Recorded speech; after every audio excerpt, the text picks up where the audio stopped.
रात गहरी थी, आसमान में बादल थे और दूर बिजली की गूंज। मीरा एक पुरानी बस में बैठी थी, खिड़की से बाहर झांकते हुए। वह किसी अनजाने गांव की ओर जा रही थी, जहां उसकी माँ ने कहा था कि सच और सपनों के बीच का दरवाजा वहीं खुलता है। उसके बैग में वही पुराना शीशा था, जिसमें कभी माँ की मुस्कान और अतीत की लहरें दिखी थीं। वो अब भी टूटा हुआ था, पर अब मीरा उसे डर से नहीं, भरोसे से देखती थी।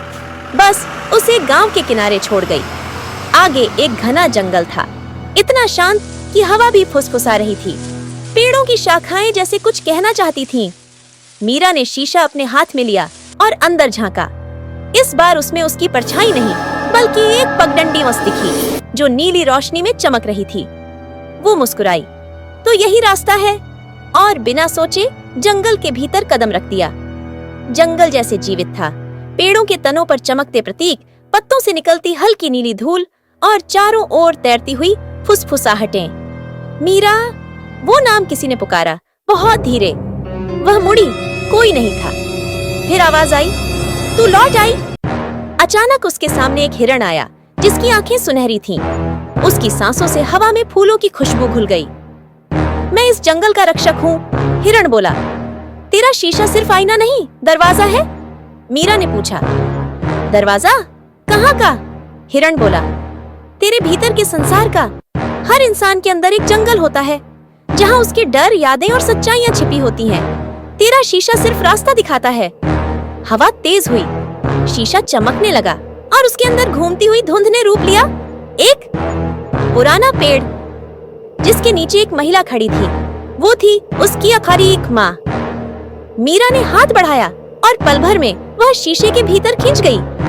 अब वह एक और दुनिया में थी, जहाँ चांद पेड़ों की शाखाओं में फंसा हुआ था और हर पत्ता किसी पुराने गीत की तरह झूम रहा था।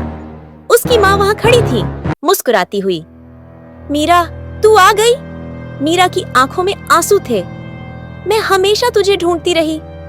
ढूंढना बंद कर बेटी, अब देखना शुरू कर। माँ ने उसकी हथेली पर शीशा रखा। अब वह टूटा नहीं था, वो पारदर्शी था, जैसे चांद की परतों से बना हो।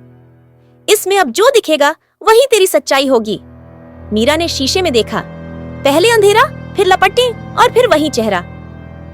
वो मीरा जो शहर में खो गई थी, थकी हुई, झुकी हुई, पर अब भी उम्मीद से भरी। क्या तू मुझे माफ करेगी? उसने खुद से पूछा। शीशे में उसकी परछाई मुस्कुराई। मुझे नहीं, खुद को माफ कर। वो आंसू में मुस्कुराई। शीशा चमका और हजारों कपे चमकते चांद के टुकड़े हवा में बिखर गए। हर टुकड़ा एक तारा बनकर आसमान में जा बसा। सुबह की पहली किरण के साथ मीरा फिर उसी जंगल के किनारे थी। हिरण गायब था, लेकिन पेड़ों से सुनहरी धूल गिर रही थी, जैसे आशीर्वाद।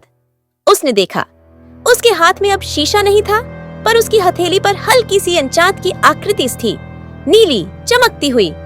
वो मुस्कुराई। अब मैं समझ गई माँ, जादू कहीं बाहर नहीं होता, वो तो भीतर सोया रहता है।